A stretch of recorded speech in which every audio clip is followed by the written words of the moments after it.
kasi po dito sa amin, medyo may kamahalan ng bigas. So itong half kaban na ito, malaking tulong na po para sa aming mahihirap.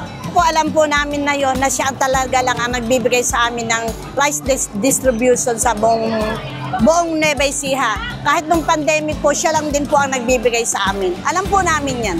Si Governor Oye Umali po ay blessing, hulog ng langit, at lahat-lahat na po ng blessing. Maraming salamat po, Governor Oye Matias Umali. Malaking katulungan po sa katulad kong byuda, walang tagahanap buhay, walang inaasahan.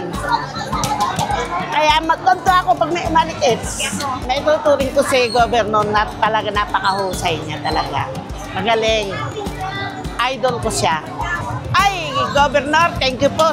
Sana ho, huwag kayo magsasawang tulungan ang Barangay Pungkan para sa mga ganitong gawain. Ako po talagang lubos na nagpapasalamat para sa biyaya na naibigay mo sa akin, sa aking kabarangay. Maraming salamat po. Kaya nagpapasalamat po ako kay Gov na binayaan kami ng pangkain namin sa araw-araw. Dahil po marami po siyang tinutulungan dito sa kababaryo namin.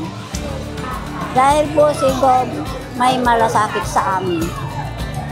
Ang buong bayan po ng Karanglan ay nagpapasalamat sa ating mahal na Governor. Kasama po ang kanyang may asawa kay Ma'am Cherry Umali na patuloy po nagmamalasakit dito sa ating bayan. Ito pong pamamahagi ng bigas ay patunay na yung pagmamahal ng ating mahal na ama.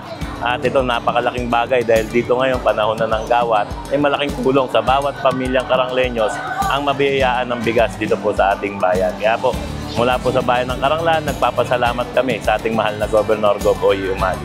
Masayang-masaya sila dahil ito yung talagang target ng ating programa. Ang makatulong sa ating mga kababayan pag panahon ng gawat.